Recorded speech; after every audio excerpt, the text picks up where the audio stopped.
I was homeless.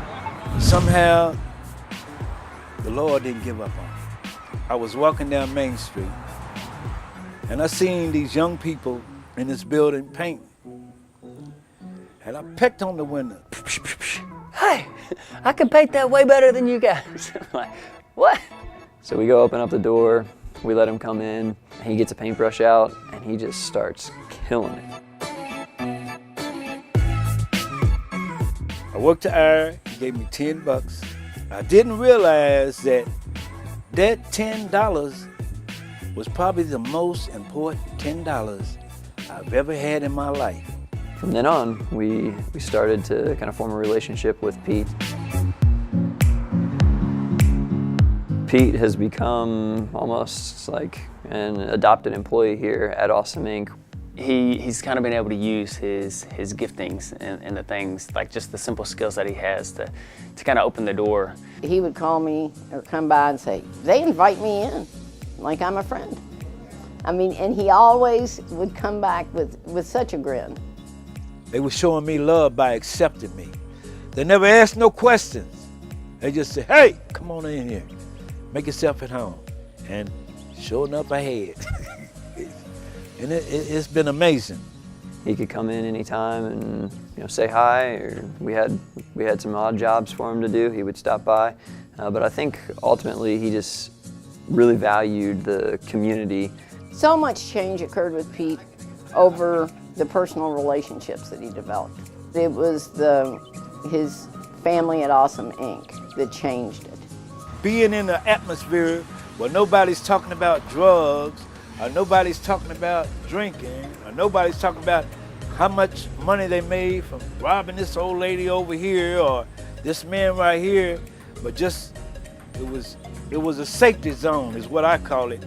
The acceptance is the big deal. And with our folks, acceptance is the key. Raney invited me to his wedding.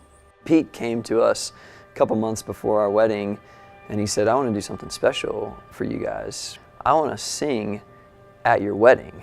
Man, if I come in there and make some noise, he said, go right ahead.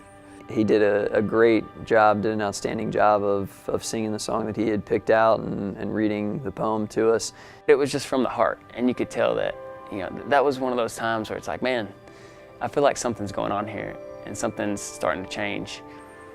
Then all at once, the whole audience just blinked out. It was just like a cloud, a white cloud. And I heard a voice say to me, this is your last chance. This is your last chance to get it right. Make a choice. Like right after that, he went outside and was about to take a drink of some alcohol that he had kind of snuck in with him. I'm shaking, I'm like, what just happened? I grabbed that bottle, opened it, broke the cap, and turned it up, and it was like fire in my mouth. I spit it up. I turned the bottle up, turned it and drained it out and walked away. And I have not had a drink since. There's a calmness on him now, and there's a peace about him, and just the joy that you can tell. There's a difference in him, and I think it started that night.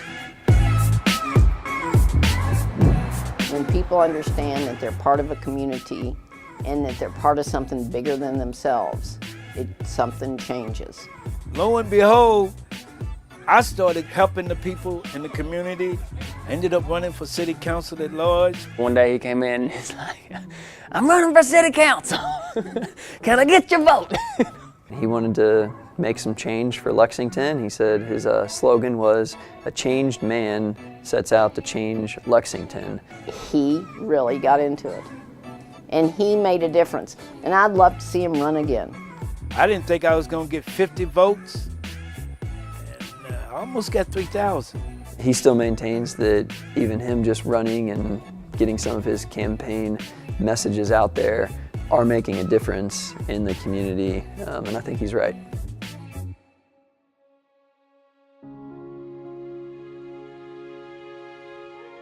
Pete's transformation has been unlike anything that I've ever witnessed before or ever seen before.